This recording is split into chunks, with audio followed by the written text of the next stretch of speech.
Good afternoon, everyone, and welcome to Destination Chautauqua, the 2013 debate series, series of two. Last week, as you all know, if you joined us, we had Ed Carutis here and Dave Himmeline, who are running for legislator in District 18.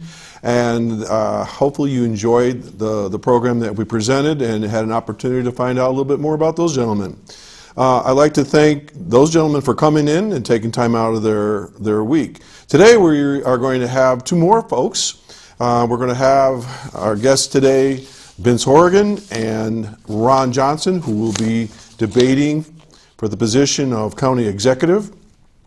I'd like to thank them for taking out their time to present their views and perspectives on this job, this office, this position. It's the highest ranking position in the county, and it certainly has a lot of responsibilities to it. I want to explain everything to you, the viewers, and also to the candidates as we go along. But this is going to be a structured debate, all right, with questions that are presented by myself to the candidates. And everybody gets to respond during a certain period of time. So for instance, a question will be posed for 2 minutes, and the other candidate gets it for 2 minutes. There'll be a 1 minute opportunity for the candidate to rebuttal, and then back to the other candidate to rebuttal. For today's program, it was decided by a coin flip that candidate number one will be Mr. Ron Johnson, and candidate number two will be Vince Horrigan. And then we'll go through a series of questions, and then we reverse order as we go along. So it's a little complicated to explain, but it works out pretty well. All right. For you, the viewers here today, you have an opportunity in the third section of the debate where you can call in and your questions will be presented. We have an operator who will be taking calls from this very moment on, and we're going to try to get a couple questions in or more towards the end, and I'll read the question to the candidates and they'll have their opportunity to respond at that time. If you do want to call in, we're going to post the phone number here in just a second. It's 753-5225, and that's for any call-ins. Now, let me point out, folks, today is October 19th. It's Saturday, and do not call if it's any other day because you're going to be watching a pre-recorded version of this show. All right? Now, thing to point out, the opinions expressed today are those of the candidates and not necessarily of myself, the staff, or anyone here involved with the studio. Now, throughout the year, we've brought many folks, many representatives of government to the Saturday morning senior report, and it's become very clear that county government is important to all of us in our lives. So today's debate is really for you folks, the viewership, to decide who you want to vote for on November 5th. Okay, so today we're going to begin the debate, and we're going to begin with candidate number one. Let me just get my papers in order here. So this question is going to go to Mr. Johnson, and please, if there's some confusion at all in what I asked, don't hesitate to ask it back. All right. Thank you, Chris. We're going to not ask the first question. I already goofed up my schedule here. I apologize. The first thing we're going to begin with, I'm so excited to get to the debate part. The first thing we're going to do is each candidate will have 3 minutes to do an opening statement, and we'll begin with Mr. Johnson. Here we go. I want to thank Access Chautauqua TV for this opportunity. I'd like to thank my worthy opponent, Mr. Horrigan, and you, the voters of Chautauqua County, for your attention and your participation. One of the things that we're all fortunate that we have two well-qualified candidates running for county executive. I'm a fifth-generation Chautauqua County resident. I grew up on a farm in the town of Arkwright, and now I live in the village of Fredonia with my wife, Brenda. I presently operate Johnson Adult Homes, and I'm president and CEO of Human Services Management. I was the developer and previous owner of Fredonia Place. My company at one time owned and operated 8 facilities across New York State and in the state of Florida. I know how to build a business. I know how to operate it successfully, to create jobs, and to make a payroll. I served my country in combat in Vietnam and as a U.S. Army Ranger instructor in Dahlonega, Georgia. I served my county as deputy sheriff for 20 years. For 16 years, I served as town justice in the town of Pomfret. I remember my county when it was vibrant and growing and innovative. I remember when if you wanted to go from point A to point B in a snowstorm, you got on a county road because they were always open. I remember innovation in the building of industrial parks, in the building of parks and trails. I remember caring for our elderly and disadvantaged as a mission and not a burden.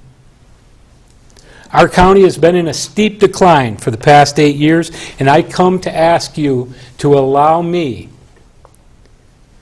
to give community service one more time as your county executive. A county executive committed to return us back to a place of opportunity and promise. I look forward to this, to share my vision, and to answer your questions. Thank you very much. Okay, thank you, Mr. Johnson. All right, Mr. Horrigan, you have the opportunity for your opening statement. Well, thank you, TV Access 5, John, and congratulations, by the way, on the Chautauqua County Chamber Award for Community Service. Just by way of introduction to you voters that I have not had the chance to meet, I was born in Cleveland, Ohio, and at the age of 5, came to my childhood home here in Chautauqua County. We spent our summers here, we played Little League here, we grew up in Chautauqua County, and absolutely fell in love. During the times of the Vietnam War, the draft notice came, and I had the privilege of serving in the United States Air Force for 28 years. All that time returning back to the place I loved. But during that time in the United States Air Force, rising to the grade of colonel, I had a tremendous privilege to be able to not only fly America's great fighter jets, but to be able to lead and inspire men and women as a deputy commander of an F-15 fighter wing with over 5,000 people. And then having the privilege to be able to be a division deputy commander for European forces of over 20,000 people and 200 aircraft with combat operations in Bosnia and in Iraq. So leaving that opportunity and coming back to Chautauqua County, I had another privilege of service, and it was as the director of the American Red Cross. During that time, I found people that needed help, and I found people that could give help. And I saw that side of Chautauqua County, which truly inspired me and created opportunities again. As you see, time and time again, change is always on the menu. And during that period of time, I was able to reshape and restructure Red Cross operations across Western New York, and personally undertook a restructuring where a Chautauqua County chapter expanded to grow services across 3 counties, becoming the Southwestern New York chapter of the American Red Cross.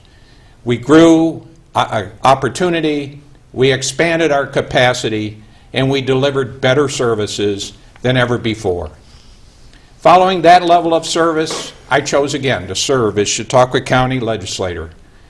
And over the last year and a half, I've been involved in different aspects of county government, focusing on our human services area.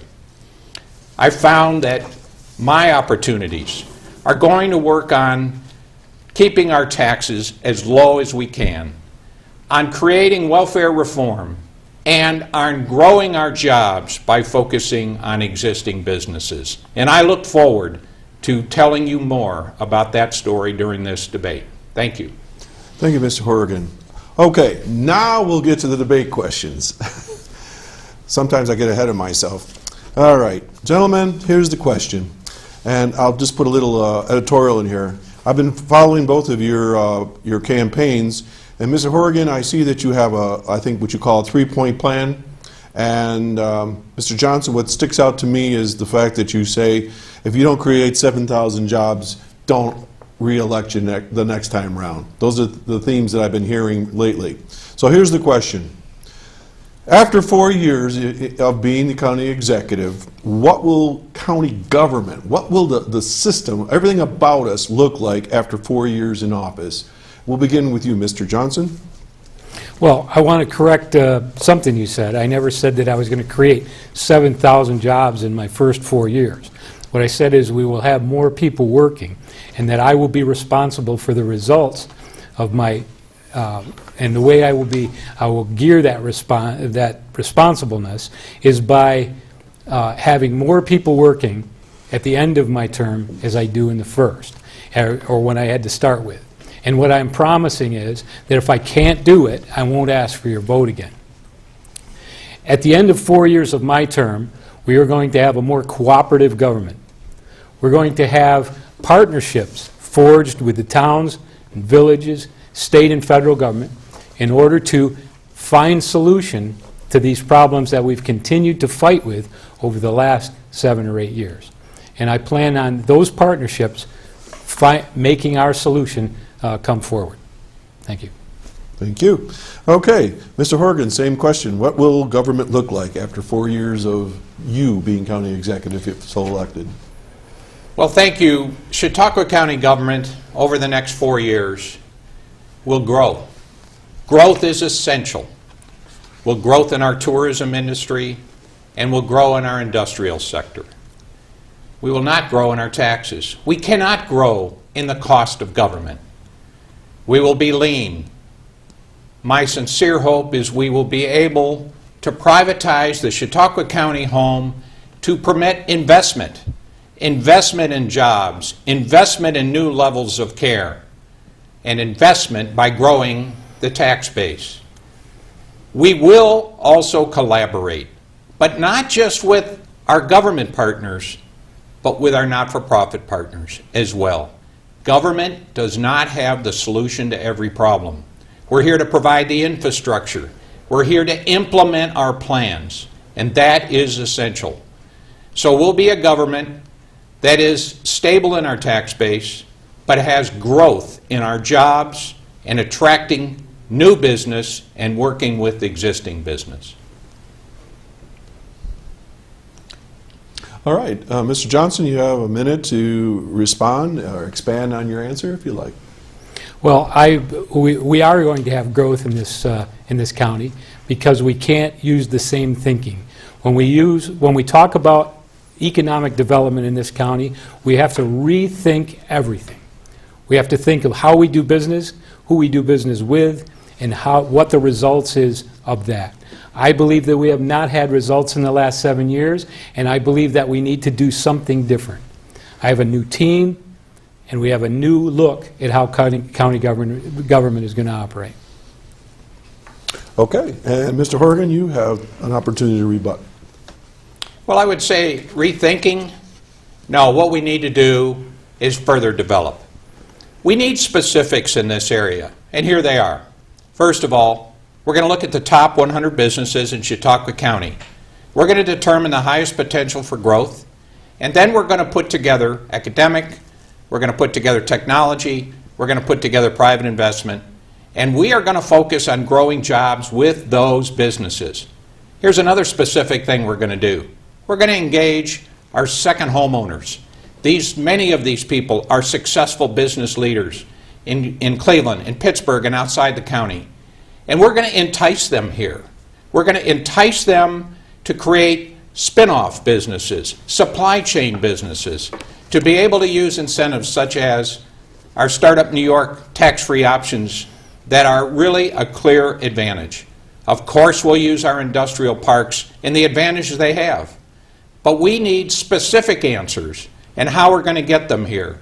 And it's through engaging existing businesses, and it's looking to the people that have already bought into Chautauqua County.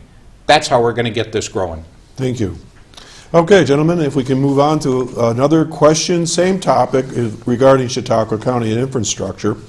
And so I will try my best to explain this question. being the county executive is one thing, but you also have to work with, I believe it's now 17 county legislators in the coming year. And so therefore, each year the county legislature attempts to fund a variety of infrastructure capital projects. However, there never seems to be enough money to cover the requested projects.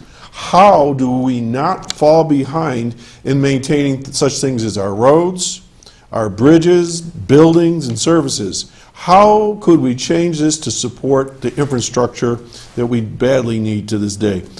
We begin with candidate number 2, Mr. Horrigan. Well, thank you, John. We are showing right now kind of the answer to this question during the current budget cycle.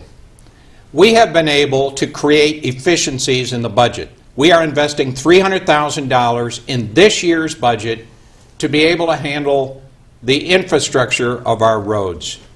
One of the reasons why I think it's so essential to privatize our county home is to divert that funding of almost $1 million to be able to grow the infrastructure, to keep our priorities such that infrastructure investment in roads, in bridges, in facilities, and in areas that will help us expand and become more attractive is so that we can find a way to attract new businesses here. It's not a matter of taxing more, it's a matter of priorities. And clearly, the North County Water District, our sewer districts are essential. So it's priority focus of the revenues to be able to create that infrastructure. All right. Mr. Johnson, same questions. Our infrastructure can be invested in a lot of different areas. One thing, funding from the Governor's Regional Economic Development Council and Southern Tier West funding, we are way behind. We are one of the last counties to ask for that money. We need to have projects ready, and we have to be able to ask for that money. We have to make budget decisions, not because of politics, but because of what we need and the return on our investment. We were cut $1 million from the county budget, and we say that that cuts the taxpayers' money, but we cut it out of IGT funding, which is a dollar-for-dollar match. That dollar-for-dollar match will, by not funding it in this round, we can politically say we're cutting the budget. And then later, because it's such a good deal, we'll find it somewhere else in the budget. Now, I don't know if, but what we're not going to do in my administration is we're not going to be $18 million in the hole when we start, and then during the year we're going to find $10 million somewhere. That's not going to happen. I can't run my business like that, and I'm not going to run the county like that. Thank you. Mr. Horrigan, would you like to expand on your thoughts? Well, Ron, the current county executive put that $1 million in there. It's the legislature that took that money out. That money in the budget, let's talk about what that is. That's taxpayer money. That's the money that you all need out there to pay your bills, to stay in your homes, to provide for your families. We don't need to be asking you for $1 million when you can least afford it just so we can add to our coffers. No. The taxes are the people's money. So therefore, we only tax what we need for essential core services, not to just create more two-for-one deals. So it is essential that we focus with our 19 legislatures we'll have this year, because I'm not aware of a single legislator out there that is willing to increase taxes, that's willing to expand our budget and collect more when it is not essential. All right. Mr. Johnson, back to you. Well, I guess it's how you look at what that dollar-for-dollar match is. And if we can bury that into the social services budget, and then we can charge the county home for those dollars and make it look like the county home loses $7,000 to $9,000 a day, depending on what we're talking about from one day to the next. I believe that that's smoke and mirrors, and I don't think it's a way of running county government. You're not going to get smoke and mirrors from me. You're going to get exactly what we have, when we have it, and how it can pay you dividends. And that's what I'll continue to do for the next 4 years. Gentlemen, you've been begging me to ask the question, so I'm going to ask the question. You've been hovering around this topic, so let's move on to the county home. Here at Access 5 with the senior report, we have been following this for the last couple of years, and it's been bouncing around, and I don't even know what the status is at certain days, but here's the question. If the home were sold, would you support a pilot, and for those who are watching, it's called a payment in lieu of taxes, for investors to open the way for more senior independent living and assisted living units throughout the county as the baby boomer generation, that's us guys, retire and will fill up the limited services that are presently available. So let's begin with candidate number 1, Mr. Johnson. I'm trying to understand that question, and because of time, I don't want you to read it again. The problem that I have with this entire subject, and I'll probably bring this up again, is we all look for a 2-minute answer to a very complex issue. And you all want that 2-minute answer, and you want that 2-minute solution. There is no 2-minute answer. And what irritates me is we have people now making these decisions that have not one idea of what they're talking about. They have a big heart, and they believe they're doing the right thing for you, the taxpayer, and they will sell that to you in a 2-minute answer. My opponent said that he checked out the buyer of the new home, and he was in his facility, one of their facilities, for one day. He was in the county home the other day, and it was the second time he had been in the county home. So that one day, and the person who was buying it, he believes that he knows their operation. He was in the county home for the second time, and he believes he knows what's best for those residents and for the taxpayers in the operation of that facility. I've operated those facilities all my adult life, and I believe there is no 2-minute answer. It has a lot to do with continuum of care throughout the county. And I think to not investigate these people any deeper or investigate how we can turn the deficit funding of that home around, I think is ill-advised. And I believe we need to look at that subject much closer, and we need to do it with an eye that takes more than 2 minutes. Thank you. Mr. Horrigan, same question. Here's a 200-page report, in-depth review of the Chautauqua County home by an independent Center for Government Research. We have investigated this since Jack Glenzer was the county executive. There's nothing about this 2 minutes. We have looked at it over the year. We have looked at the implementation of electronic medical records. We've looked at the implementation of the therapy section. We've looked at the implementation of staffing suggestions. Out of the 2.4 million possible savings, we've been able to find roughly $500,000, we hope. There's nothing that is just helter-skelter about this. Yes, I visited the team. I have talked to people that in Ulster County of what they've done. This is about investment, seizing investment opportunity, growing the continuum of care. This is about a business plan that works, similar to 80% of the nursing home residents, skilled nursing home in Chautauqua County. We cannot afford to delay and delay and delay when we have a buyer right now who is, and I'm confident, the best operator of our Chautauqua County home. As part of your rebuttal, I would like to ask you if you could comment on the one part of the question. If the county home were sold down the road, under whatever conditions, would you be interested to offer a pilot, payment in lieu of taxes? And this goes back to you, Mr. Johnson. I would try to support the county home in any way that we could. It's a push question because I'm then supposed to look at a hypothetical that the county home is sold. If it was sold, I would continue to support everything we could to have that facility continue to operate in this county. One thing we have to realize, and I don't want to anticipate and go into the next question, but we just saw the closure of Lakeshore Hospital. 460 jobs. We had no control over that. There was that group, there was a political and business decision between Brooks and Westfield and Tri-County and Gowanda and Lake Shore, and they decided to close that. We had no control. The only thing that we can control with the county home is if we control that, we can keep it open. We can operate it correctly. If we sell to this wonderful investor, that investor has not given one promise to keep that home in operation for 1 minute past that opening. And I think we need to investigate that a bit. Thank you. And Mr. Horrigan?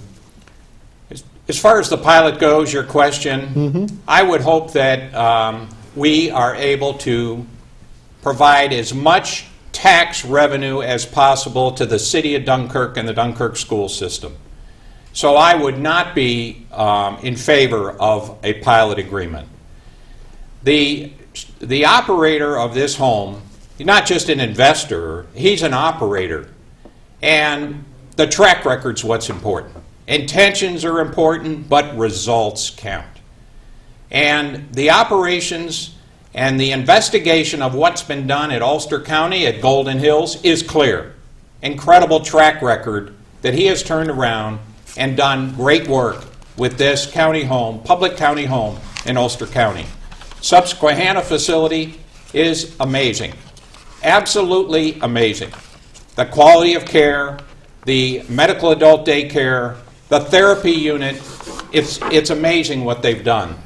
But you brought up the Lakeshore situation. Yes, very disturbing.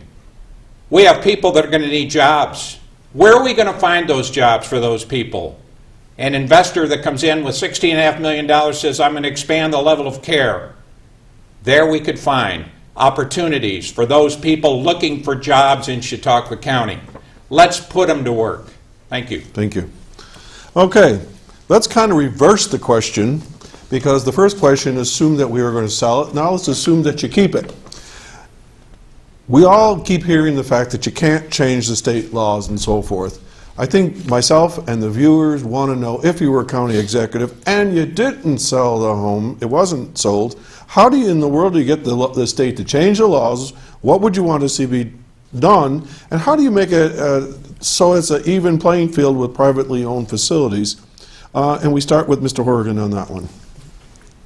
If we do not sell the county home, we will continue to do what I have been deeply involved with, is looking at every possible savings that we can. The major area that we will have to restructure relates to the contract with CSEA. The savings of over $1.3 million that were identified in the Center for Government Research report are tied up in this area. The fringe benefits is 75% of every dollar in payroll. These are why we are losing $2.5 million per year. So what we have, if we do not privatize it, is to continue to search for a buyer where the majority of legislators, the majority of this county want done, continue to look for any potential savings we possibly can, and stay focused with growing our economy, growing our county, attracting new businesses, while trying to do everything we can to cut our costs. Okay, Mr. Johnson. The CGR report that Mr. Horrigan held up, we've implemented very few of the suggestions to save money that we paid for a study to find out how we could turn the county home around.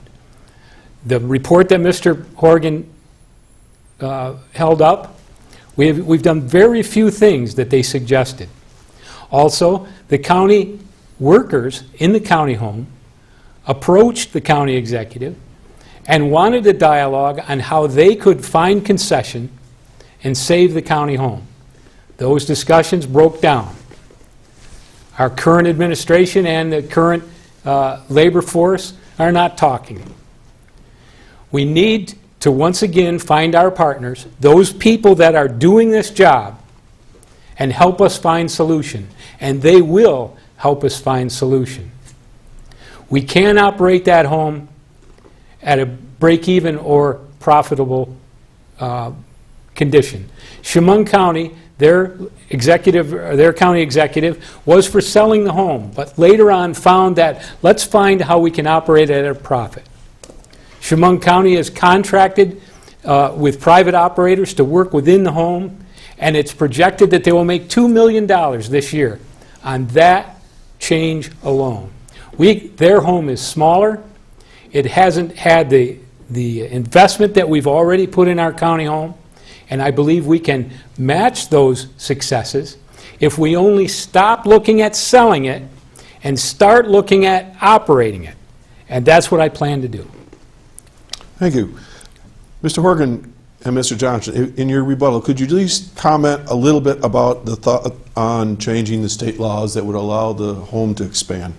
Mr. Horrigan? I have personally addressed this issue with our state elected leaders. And what they are telling me is there is no appetite for increasing the amount of, or changing the regulations from this, especially with our downstate elected officials. My assessment is that any real changes to be able to go to assisted living levels of care, assisted living arrangement, independent adult medical care, the concern is how that is going to impact if government subsidizes the home, which it would do through IGT, how that's going to impact other operators in our county that do not get any subsidizing. 80% of the nursing homes are that way. We only have one, which is the Chautauqua County home. So I do not see at this point, either at the federal level or the state level, any move to be able to allow government to run the home with different modalities of care, when in reality the private sector does this extremely well with no taxpayer subsidy. Thank you. And Mr. Johnson? First of all, to say that we don't subsidize nursing home care in this county comes from not understanding the system. The taxpayers of Chautauqua County pay 10% of every Medicaid resident in every nursing home, no matter who operates it in our county. That's Lutheran Social Services, Absolute, everyone. The taxpayers in Chautauqua County pay 10% of the Medicaid dollars that go into those facilities. So to say that we're out of the business if we sell the county home is ridiculous. The taxpayer funds the Medicaid portion of those homes, no matter who owns it. Now let's make that clear. The other thing is about state law that doesn't allow county government to be in nursing or in assisted living. I happen to be a vice president of that organization that helped form that law, helped draft that law, and helped get it passed. I understand that law, and what we can do is we can have partnerships, like what was started in Chemung County. We've got a 30-acre campus there that we can help with private investment and not lose control of the county beds that are available in the county home. Not sell our asset in a fire sale. And I'm saying that's what we need to do. Okay. Gentlemen, I'll give you a chance to grab some water if you want, and I'm just going to give you a little commercial break here. Folks, if you're just joining us, I'm Doc Hamels, part of the senior report team and Access 5 Channel 5. If you are just joining us, you are watching a live debate with Mr. Vince Horrigan and Mr. Ron Johnson, who are both vying for the position of County Executive, and the race is going to be decided on November 5th. So this is your opportunity to have a look-see and see what you think. All right, if you want to call in, 753-5225. I've heard the phones ringing already. I feel like there's a little bit of a telethon going on back there, so maybe people are listening. If you want to catch us later on, you can catch us on YouTube, and we'll give you a little bit of information about that later on. But let's continue with the debate. We're about, I don't even know what we're into, about 36 minutes into debate right now, and we're chugging right ahead, and now we're going to switch topics to water and sewer in the county. I know that this is another one of those burning topics about the Chautauqua Lake and the other lakes. And so here's the question, and we're going to pose this to Mr. Johnson to begin with, so I'm going to give you the question as it's noted here. As we all know, water and sewer are key infrastructures for our county growth. What is your vision for the county regarding this matter? Who's going to pay for it? And without this, there's no economic growth. How do you cope with this? Mr. Johnson. Me? Yep. Water and sewer are key to economic development in Chautauqua County. We have a situation where in the north end we're working on water availability to rural areas and to the entire North County area and along the lake shore. In the south, we've got the problem of the sewer system around Chautauqua Lake. I've been hearing about solutions for this since I was a little boy here. I understand that it's an important subject and that we have to think differently. And the way we're going to think differently is we're going to think bigger. We have to look at that as one big project, a project that we all can work on, that we're all part of it. And for instance, in the north end, we have to include our partners, and we need to include the infrastructure that's already there and already been invested in. If they are part of the solution, then we find solution. If we just try to go buy them, it doesn't work. And we found that politically, it doesn't work. So I would like to see more of a concerted effort, with the county being the facilitator, of bringing all these partners together and finding the solution once and for all. And that solution may be trying to get funding from outside for one project that will solve this problem once and for all. Thank you. Mr. Horrigan, your opportunity. Well, as far as the Chautauqua Lake sewer system, I am involved with this. I know what's going on with this as a member of the South and Center Sewer Board. It's a $20.3 million project. It involves filling in the gaps between Goose Creek, Chautauqua Institution, and on the other side of the lake from Hartville to Maple Springs. We know what the cost is. We are fine-tuning how we're going to integrate that system with Chautauqua Institution utility system in the North County Mayville Water District. Now, as far as where that money comes from, Congressman Tom Reed has a Corps of Engineer bill before right now that he's introducing that will help assist in Chautauqua Lake invasive species and community development block grant funding and transportation funding should be able to give us a path to be able to fund that improvement in Chautauqua Lake water sewer system.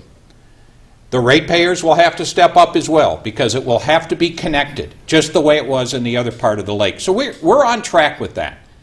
In the case of the North County Water District, clearly essential.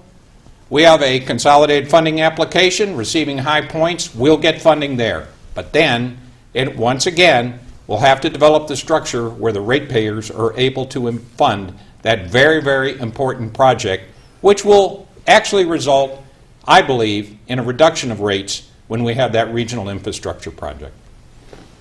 Thank you. Mr. Johnson, back to you for a rebuttal. I would hope Mr. Reed will help us with that and not shut down the government again, but that's another subject altogether. I support all those efforts of our elected officials. I also want to talk to the governor and the governor's office and his programs. I also want to talk to congressmen outside our area. I've talked to Congressman Higgins, and we've talked about ways that we can fund these projects in Chautauqua County. I applaud any help from outside the county and inside the county to solve a very important problem. Okay, and Mr. Horrigan, any final thoughts on that topic? Well, I mean, that's interesting where we go. We have infrastructure plans. It's about implementation. How do we implement? You need to look at who is the best county executive that can implement these plans and programs. We need to get it done. We don't need any more studies. We need to develop clear lines of funding. Those funding lines generally are through the state with some federal help as well. So we're on track with this. This isn't something that we need to start all over. Congressman Higgins no longer represents us here. Congressman Reed does. Senator Schumer's been involved. So we need to focus on keeping our eye on the ball and not spreading this out to get to where, well, we'll start over, we'll find other funding. We know where we're headed on this, so it's a matter of stepping up to the plate and implementing it. Okay. If we can move on to the second question under this topic. Now, I'll give you a little insight. We have a gentleman that's running the board right now, Jeff Zook, and this is a pet project. And I know that he asked these series of questions, so this one's for Jeff. We're constantly hearing that out-of-town people say, oh my gosh, it's so beautiful around here. However, the lakes continue to be a football tossed around about whose responsibility it is to maintain it.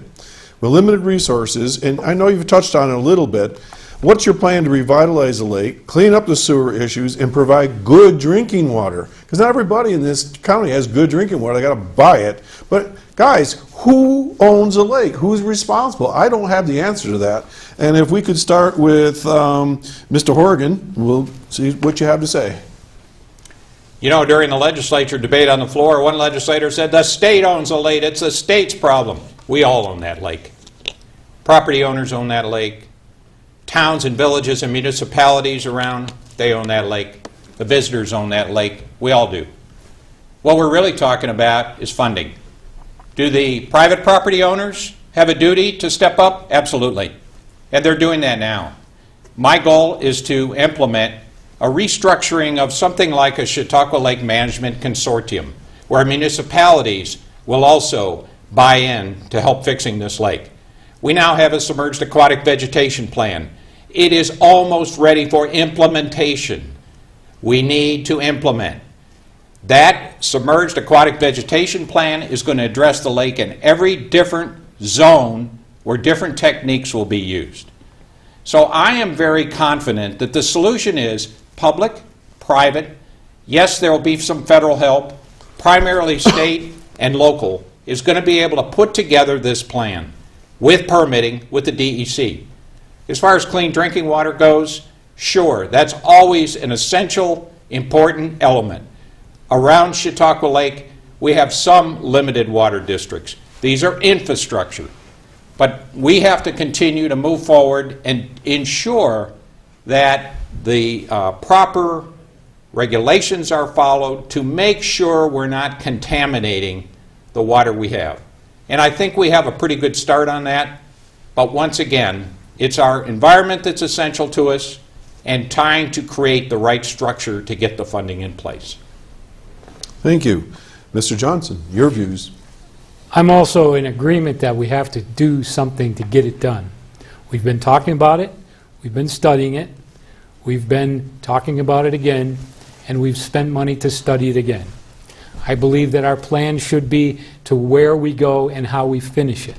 I want to see a finished product, not a piecemeal idea from here to there. And I think that we can do that with our partners in the towns and villages, municipalities, with our property owners, and everyone involved in the lake.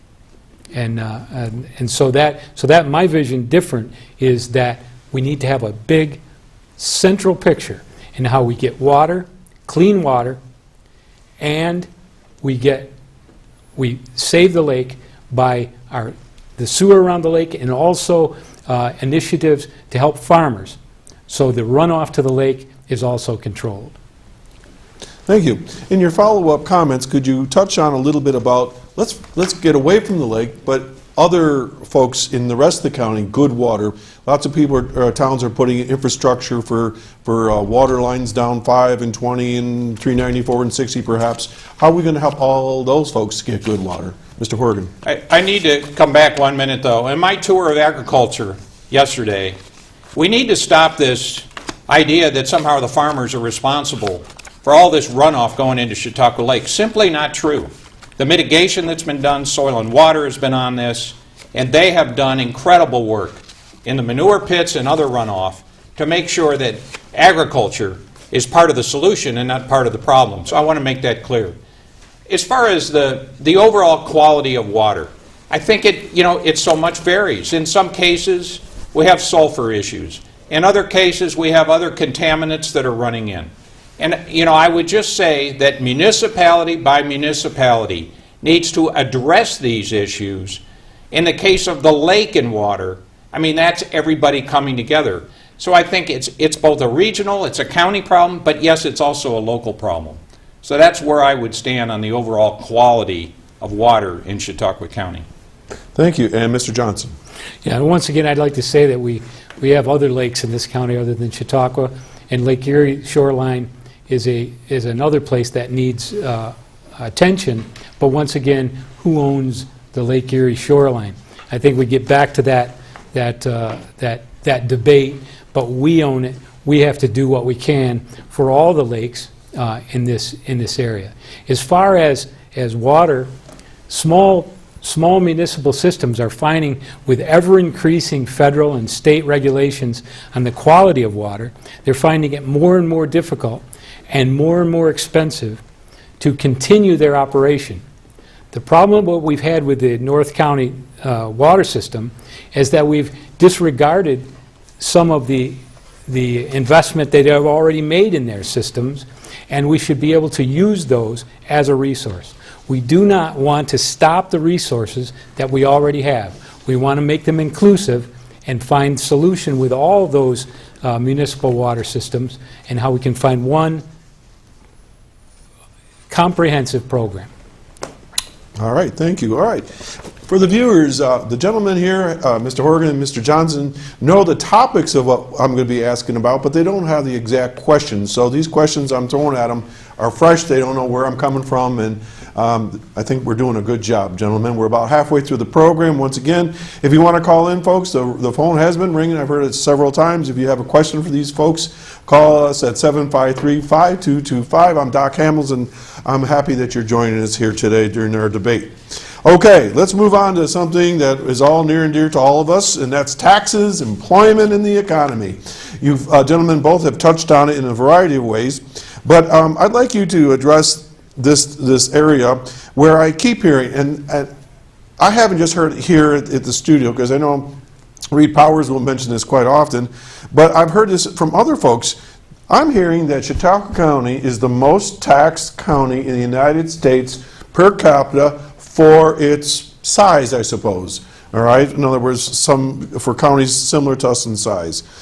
As we look backwards, we've streamlined government, we've cut costs, we've streamlined. We are told that we need to sell our county programs, such as the county home and the airports.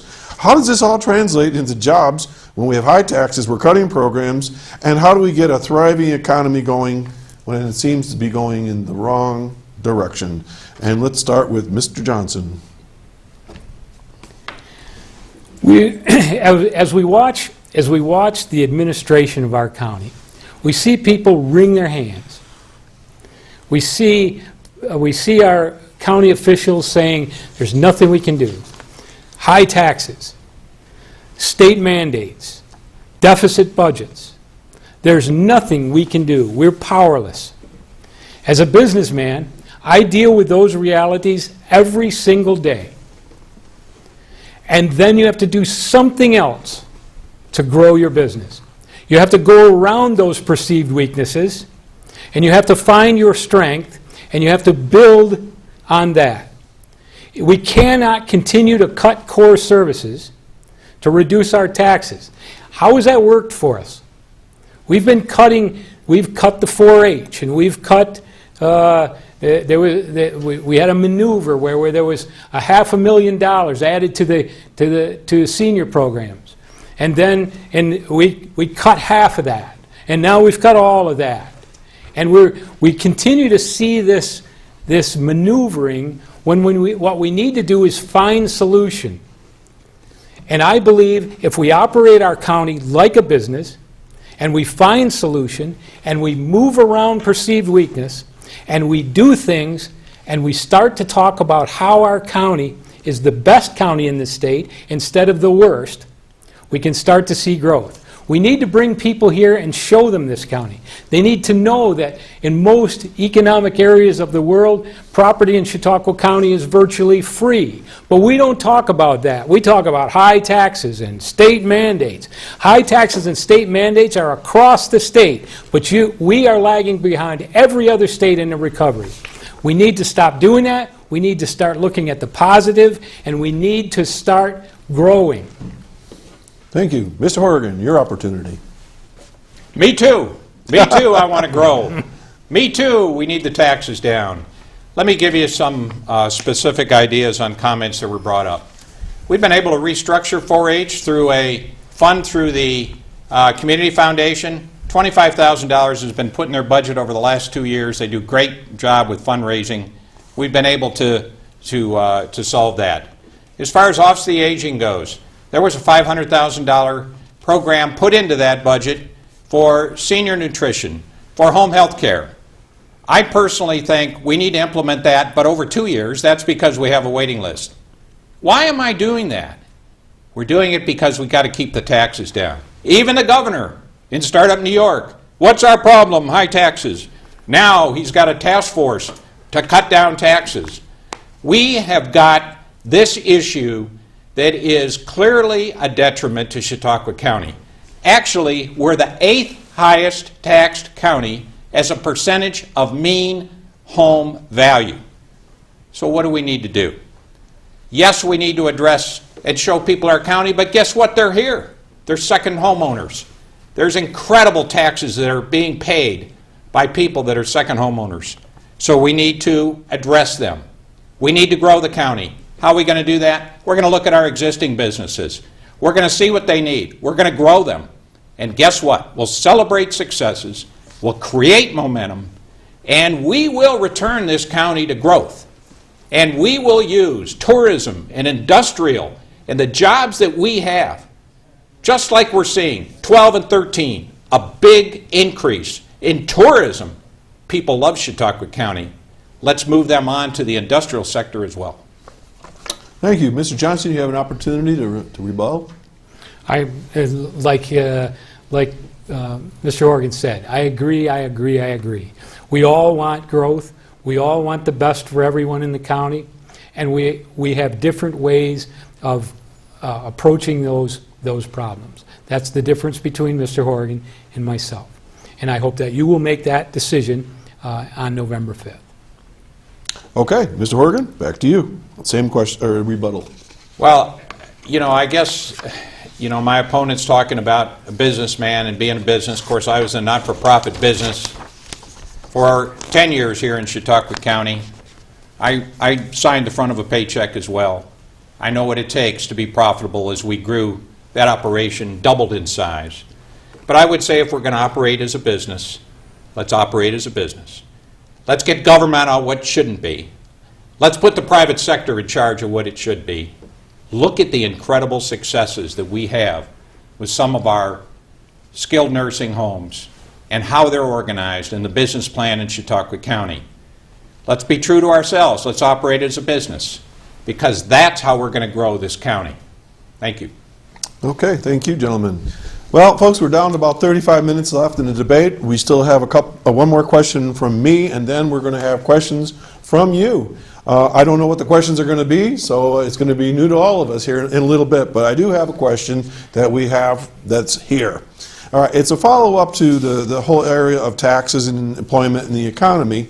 And this is sort of like taking the question and reversing it a little bit. And it's a question of the old chicken and the egg. I hear this all the time. If taxes weren't so high, businesses wouldn't leave. People say, well, if we had businesses, the taxes wouldn't be high. So the question is, did industry leave Chautauqua County? Because of that, did they cause our taxes to increase and because of the eroding tax base, or did increasing taxes cause industry to move out? In other words, what really happened here? Everybody's just kind of looking at each other going like, well, it's your fault because you did this, and we would have stayed if you hadn't done that. So Mr. Horrigan, if you have some comments on that, I'm sure the viewers would love to hear it. Well, I'm looking at the statistics, New York State Department of Labor, and looking at the number of employed jobs we have, and I note that Really, we've been pretty steady for the last 10 years until 2008. What happened in 2008? We had a significant recession in this country. Therefore, what's happened? Forces outside the county have created a situation where in the manufacturing area, we've lost considerable jobs. Companies have decided where they're going to be located. We're going to face that fact, but we now need to sit there and concentrate on what we can control. We do not need to be expanding our government at this time. We need to be lean. We need to be efficient. We need to only focus on core services and get out of the business of stuff that should be done by the private sector. So we can control that. I've talked about the business growth. We got to focus on our own businesses and our infrastructure. So why businesses leave, I think, is more often a function of things outside our control, but we can control taxes, and we can control how we go find those new jobs. Jobs and taxes. That's what this election's about. My focus is core government. My focus is get out of the business of stuff we shouldn't be in. But my focus is also not to just go raise taxes or invest, as some people would say, and hope that they will come. We do not need to be building buildings in hope that they will come. What we need to do is be able to use the incentives we have and the sites we have that are shovel-ready and move-in ready and say, we need you to come to Chautauqua County because of our energy advantage, our tax advantages, and because this is just a great place to live and work and play. So that's the impact. Okay, Mr. Johnson, your thoughts on the matter? Of course we have to do that, Mr. Horrigan says, but we have to do other things also. We have to look at everything. When we deal with this economic development issue and with taxes, we have to look at everything. First of all, I'd like to note that if you look at your tax burden, one of the lowest tax burdens is your county tax. We have a huge problem with school tax, which seems to keep going up and up. We have to deal with that, and we have to deal with that with some new thinking. I would like to see some consolidation, as we tried in Brockton and Westfield, and that didn't work. Let's find out why it didn't work, and let's find out how we can consolidate. Maybe just we're thinking too small. Wouldn't it be something to have a county-wide school system? That's something we could work on. Instead of 17 county and 17 school superintendents, we could do it with one. That would save money. That would save taxpayers money. These are the things we have to look at. We have to look at every single area. As far as industrial parks, in Mark Thomas's administration, he took a chance. He did a risk. If we had not done that, if he had not done that, we would not have Southern Tier Brewing. We would not have Serta Mattress. We would not have those employers now that are creating jobs and are sustained jobs in our county. We wouldn't have them. And I think we need to look at doing that more. We need to look at the feasibility of building these industrial parks because they work. Genesee County built an agribusiness park that is wildly successful. And they used Chautauqua County's game plan in doing that. We're behind in these kind of developments, and we have to get back in the game. All right. Mr. Horrigan, I can see on your face that you have something you want to say. Well, thank you. We have our industrial parks. They're available. We have an incredible one in Mason Industrial Park with a railroad spur, with good energy costs. We got it. Up in Chadwick Bay, we had one of these spec buildings that went on for 5 years before we were able to get someone to purchase it. Unfortunately, that didn't work out, and we sold it again. We had success with Southern Tier, but here's my point. You build a building. For who? For what? Instead, let's provide the incentive, the sites, the locations, the initiative, the incentives, and let the people design their own building. Government can't do that. Government's lousy at designing buildings. Government's lousy at running stuff that the private sector knows what they want. What businesses want, they want a break. They want some incentive. Pennsylvania's doing it. They're doing it all over the place. The reason why pilots exist and other incentives and tax incentives exist, the reason why we have Startup New York exist, we're trying to get people here. We're competing. So let's provide what business really needs. They don't need a building. It isn't going to work for them. So we've got these industrial parks. They're important for us. We've got energy areas. We've got other incentives available to us. So let's get to what business really needs and not pretend the government knows best. Okay, Mr. Johnson, follow up. I believe that we need to give business what they need, and I know that because I'm a businessman. I understand what attracts businessmen, and I would continue to do that. And my network would find those people that need that. We wouldn't go into industrial parks blind. We'd know what we need, and we know what we can market. We need to know what we can market. So far, we haven't done a very good job of that. And I would see that we need to go back to what works. Not what we think can work, but what works. Thank you. Okay. Well, folks, we're down to the last 28 minutes. You probably thought, boy, an hour and a half, that's a long time to debate. It's going by quick. I don't know about how it is for you. Of course, I'm just sitting here asking questions. You're doing all the work. Folks, you're watching a debate right now for county executive for the 2013 county executive race. It'll be held on November 5th. And we've got Mr. Ron Johnson and Mr. Vince Horrigan discussing topics that we've posed from the folks here at the studio. Now, those were the questions we posed. I got these right off the phone. So if I can, I'm going to read the question, and we're going to start with Mr. Johnson when I'm done. Okay, here we go. Remember, I didn't write these. How do you feel about Mr. Edwards, I'm assuming that's Mr. Greg Edwards, his allocation of $500,000 for senior citizens? The legislature cut this in half. Does this mean increased health care costs? How is this looking for our kids? I'm assuming that means the cost might be put upon the other generation if the seniors have been cut. I think that's what that means. Mr. Johnson. Well, I'm glad you know what that means, but I wasn't. I don't know. I think I mentioned that earlier, that I because I'm not involved in politics, and now I am. People suggested that I am now a politician. I can't say that I'm not. But I don't like that game where an outgoing county executive puts $500,000 into the Office for the Aging. A person in his party who's running for county executive can help the taxpayers by cutting half of that. And then they can help seniors by keeping half of it. And then the rest of the county legislature can cut the rest of it. So we can all say, we help the seniors, we help the taxpayers, and I'm not so sure who we helped in that process. Okay. Mr. Horrigan, your side. I'm disappointed, Ron, in that analysis. I'm really disappointed. Why are we have this $500,000? To keep seniors in their homes, to keep them in their homes with nutrition and home health care so they don't wind up going into nursing homes. These funds relate to individual income levels. Now, is my motivation a game? No. What I'm concerned about is the impact on those seniors and people on fixed incomes that are telling me no more taxes. So what I looked at is, this is a waiting list we're trying to get at. My thinking is, you're not going to accomplish every one of those people on that waiting list and spend all $500,000 in 1 year.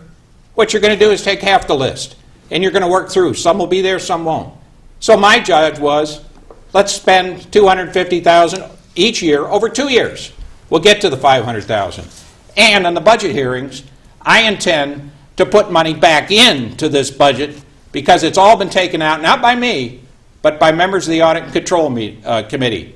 So I intend to fight to put as much back as we can, balancing the burden of the taxpayer. That's what it's about. It's not a game. Mr. Johnson, back to you. I would applaud you putting money back in for seniors. I would applaud any kind of help for the continuum of care, because the continuum of care is what takes pressure off places like the county home that if the pressure has been placed on them.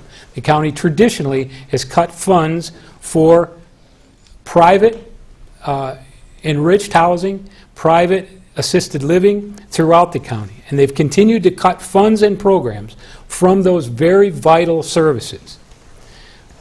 I applaud Mr. Horrigan if he's going to put that money back. I'm really looking forward to the point when I can start to direct some of that money and try to work our way through that legislative process. Thank you. Okay, Mr. Horrigan, final thoughts on that question? You know, as a member of the legislature, I see the dynamic. I communicate with the county executive, as I'm sure you've all read in the newspapers. I communicate with my fellow legislators. Building a county budget is a balance between core services and the burden of the taxpayer. Easy for me to put something in the budget when I'm spending your money. Therefore, we've got to be in a position that we consider multiple points of view to get to a budget that's acceptable, that understands the impact of individual people out in the taxpaying area. So working with the legislature is a give and take. It's about compromise. It's about reaching over the fence to come up with a solution. I've got a track record of doing that, and I look forward to continuing now as the county executive to be able to implement those budgets that can provide core quality services. Okay, gentlemen, let's switch gears one more time. This is from our callers once again. This is the second question we'll be posing, and then the phones are shut off, folks. I mean, you can call in, but if you want to talk to these gentlemen, you'll have to call at their offices or their campaign offices. The question is this, and we're going to begin with Mr. Horrigan this time. I'm going to read it the best I can and try to explain it the way I see it. When considering wages and fringe benefits, and you both have talked about that, why are we looking only at the county home and not county government's wages and benefits? Mr. Horrigan. Well, what has brought this to light is labor contract and labor contract inputs. There is, as part of the New York State retirement system, there are certain requirements by law that are required to fund the retirement system. The primary area that we look at in determining whether or not to be able to live with a labor contract gets into the wages, the fringe benefits, the health care options, and all of those. So it's primarily that entire contract, which is a large portion of county government, that we're talking about. Now, every year, as the county legislature, we look at wage increases, we look at the fringe. This year, health insurance costs actually are flat. Why? Incredible care programs, I should say wellness programs that have been implemented. It's kind of a unique time in our county where we actually don't have an increase. But we do, through the budget program, we look at every bit of wages, fringe benefits, retirement. What is kind of in the focus now, for example, is the fact finder's report of the third-party look at the CSEA contract. So that's why it has some notoriety right now. It's in the news. However, as part of the budget process, we look at the entire spectrum of wages and benefits across every aspect of government. Okay, and thank you. I just got word from the studio engineering booth, gentlemen. This is just get us a little bit down the road and for you to be thinking about. We'll have enough time for the full time for you to close your comments, okay? We're going to get that into a little bit, but I promise when I knew, I would let you know. And through the power and magic of TV, they sent me a message. So thanks, Chris. Okay, the question goes back to you, Mr. Johnson, as far as fringe benefits and why we're concentrating on the county home and not county-wide government. We're concentrating on the county home because that seems to be the hot topic right now. What we need to do is we need to open a dialogue with our labor force, and they need to be at the table to help us find solution. We forget once in a while that the labor force of Chautauqua County are also taxpayers. They understand the problems of the burdens of taxes on our county, but they continue to work to provide the services that we all ask for and we all need. Those roads that need to be plowed at midnight, those people that need to be cared for, those people that need services that each and every one of those employees work hard every day to do. What we need to do is we need to recognize their contribution to the county government. They need to be part of the county government, and they need to be part of the solution. And that's what I've said to the people of the CSEA, is we won't always agree, but what they will be is they will be part of the solution. And I think for too long, they have not been part of the solution. It's been deemed that they are the problem. We need to stop that, and I believe that we will find solution to our taxation problem and the problem of of how we pay for county government. And our workforce will be a big part of that solution. Okay, very good. Back to you, Mr. Horrigan. Final thoughts on that question. Well, again, let's look at some specifics. As far as CSEA and the workers go, they do an incredible job. As part of my initiative with lean government, guess what? We're going to get right down into every aspect of how our services are delivered. We're going to form teams, and we're going to listen to the workers of how we can be more efficient and effective. That's one of my tenets of lean thinking, a team concept of being able to develop solutions by the people that are closest to delivering the service. If you look at my record on voting for CSEA contracts, one's come before me, and I was one of 14 legislators that voted to approve the CSEA contract for the Sheriff's Department. Others did not. We couldn't afford it. Well, I believe that this was a good and fair contract. Our workers in county government do a lot of things. They are out all the time that we don't even know about.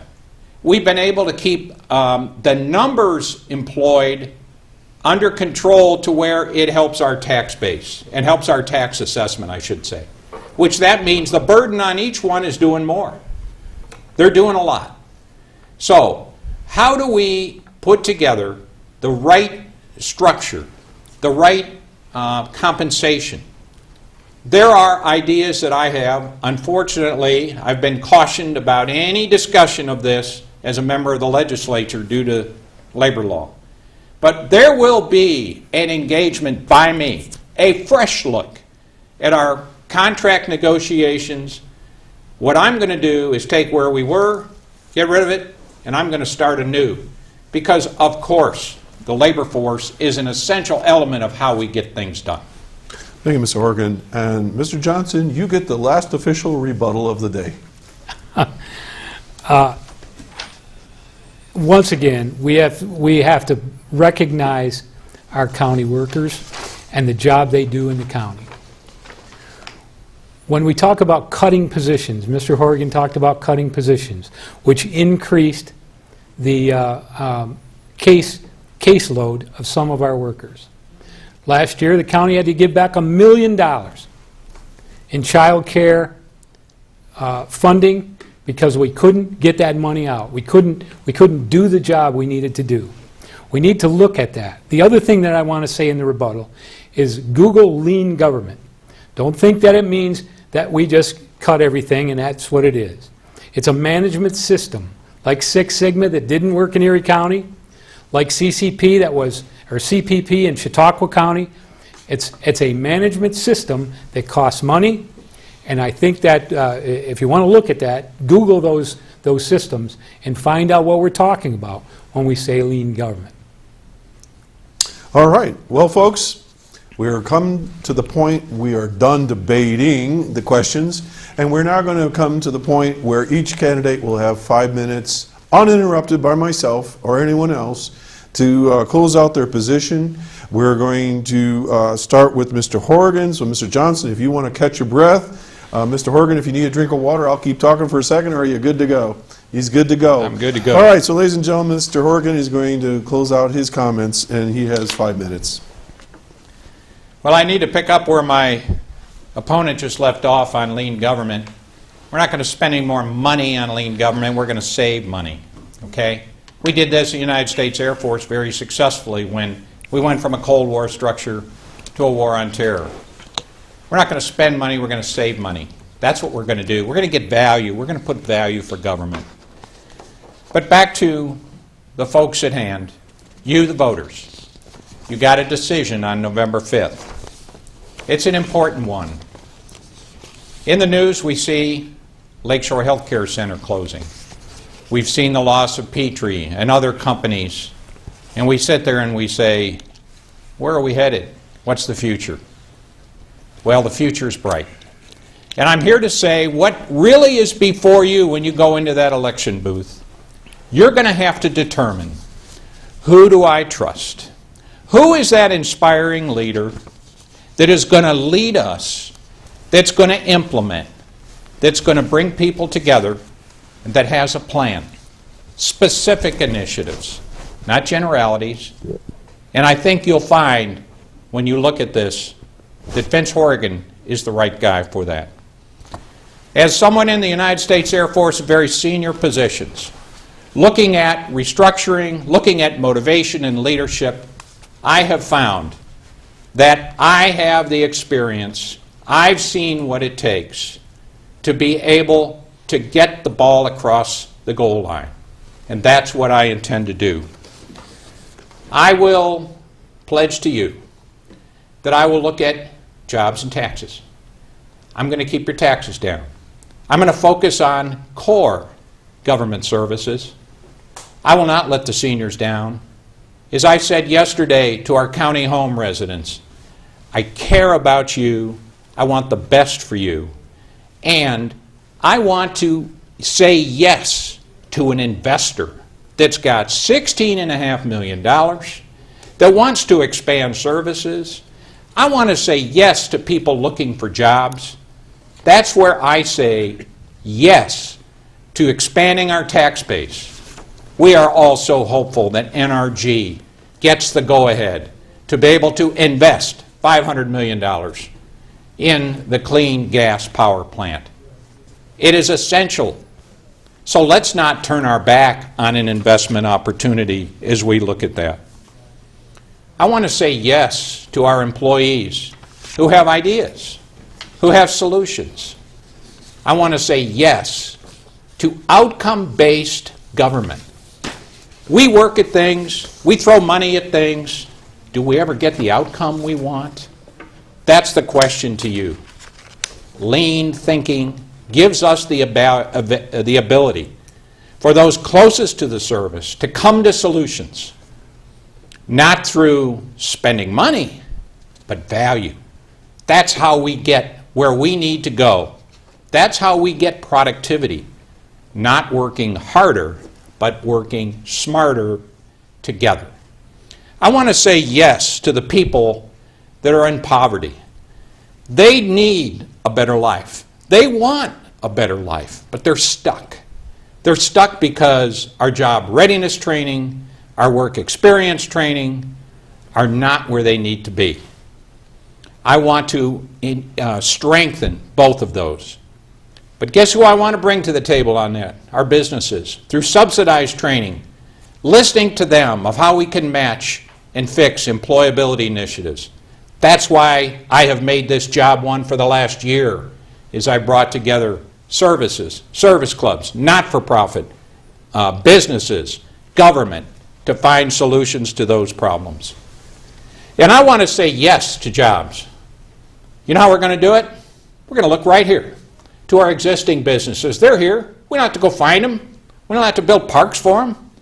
We're going to go see what they need in terms of technology, in terms of other management initiatives, with a revolving loan fund. How can we help you grow? And I want to say yes to our second home property owners. They're here. They're successful businesses. You play here. Why not invest here? Those are two specific areas where we're going to find people to help grow jobs in Chautauqua County. We got to create momentum. We got to be proud of who we are. We got to be proud of our county. And you need to decide who is the best one as an inspiring leader, as a trusted leader, to get Chautauqua County back on a path of growth. Thank you. Thank you, Mr. Horrigan. Mr. Johnson, you have the last say. 7,700 fewer people employed in our county in just 7 years. 11% of our county workforce gone in less than a decade. Chautauqua County has lost more jobs than Cattaraugus, Allegheny, Wyoming, and Livingston counties combined. 17.7% of our citizens live in poverty. We have gone from the top county of moving people from welfare to work to one of the worst. We cannot solve problems by using the same thinking that we used to get in them. So what do I propose? First, we need new leadership in the Chautauqua County Industrial Development Agency and Department of Economic Development. I will look locally and outside the county to find an innovative candidate to lead our county economic development efforts. Now let me say this. I have no problem whatsoever with the IDA board. They are volunteer citizens who are doing a great job for our county. But I've found that boards are only as good as the materials they're given to work with. I will begin an immediate analysis of all potential economic development sites in Chautauqua County. And we'll determine what, if any, investment is needed in each one of those sites. We need to know where our business-ready sites are and what investment are needed to bring them to a place we can market them. Never again will a water line stand between us and 200 good jobs. We'll work with our local, state, and federal partners to foster job creation, ideas, and actions. Chautauqua County is lagging other counties in western New York when it comes to putting new ideas on the table. We must change this quickly, and we need to get back in the game. My goal is to have projects in the pipeline for the next round of the governor's regional economic development next year. Also, I have to have projects in the pipeline for the next round of Southern Tier West funding. And I will elevate our county's presence in each of those important bodies.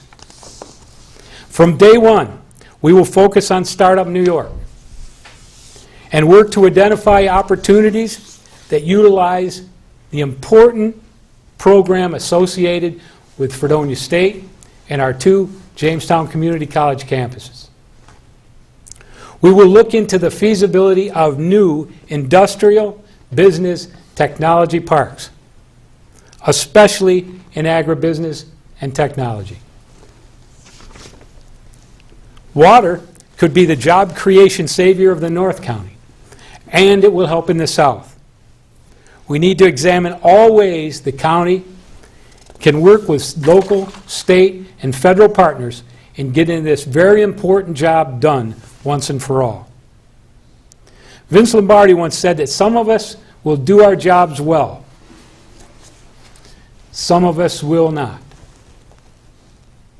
But we'll be judged on only one thing, and that's result. You will never hear me say that job creation is beyond my control,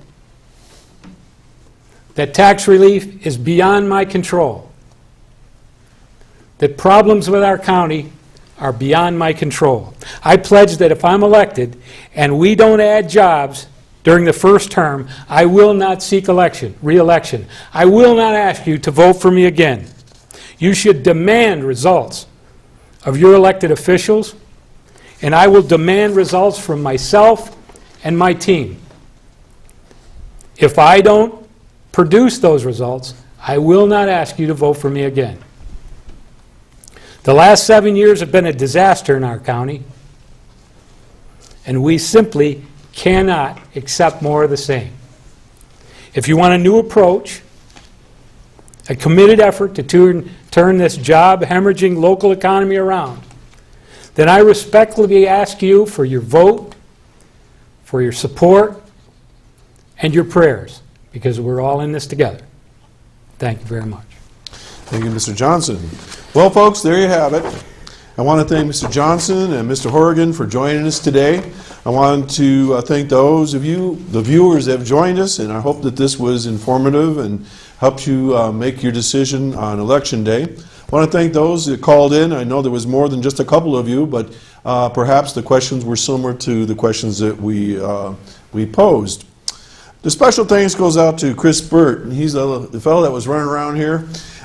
He really put this whole project together for us. Jeff Zook, who's our engineer, he flips the camera switches and makes us all look and sound good. Randy Burt, our cameraman, who zooms around here taking pictures and helping with the backdrops and so forth and putting the program together. Folks, this show is going to be rebroadcasted throughout the week, and I can't tell you what channel it is in your particular area because it depends on where you live in the county, but it's going to be shown, I believe, twice each day. And we're going to bring up 3 p.m. and 9 p.m. daily. Also, we're going to flip something on here for you right now. It's the YouTube site. They tell me that they've got that ready. Oh, look at the magic.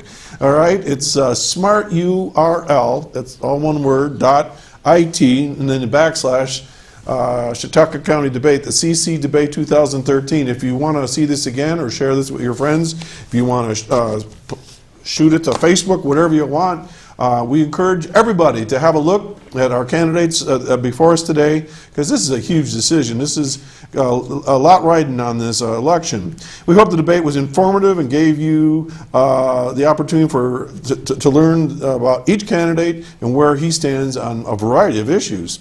Want to thank you for tuning in.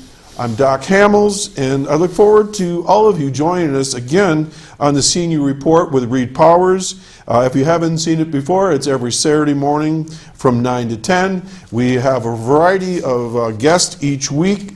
We have folks like Mr. Johnson, Mr. Horrigan. We have people talk about birds, fishing, all sorts of topics.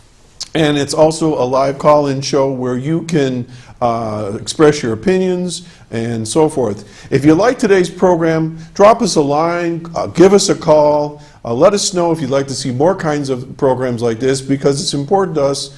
Again, this is free of charge. None of us get paid, so you don't have to worry about cutting our salaries or our fringe benefits here, folks. This is your tax dollars working for you, and we are more than happy to bring the show to you here at Access Cable 5. And ladies and gentlemen, I bid you a wonderful weekend. Thanks for viewing in. Again, thanks to Mr. Johnson and Mr. Horrigan for joining us, and Mr. Karutis and Mr. Himmelheim from last week. We hope that this has been very special for you. I'm Doc Hamill signing off, and we'll see you next time on the Senior Report.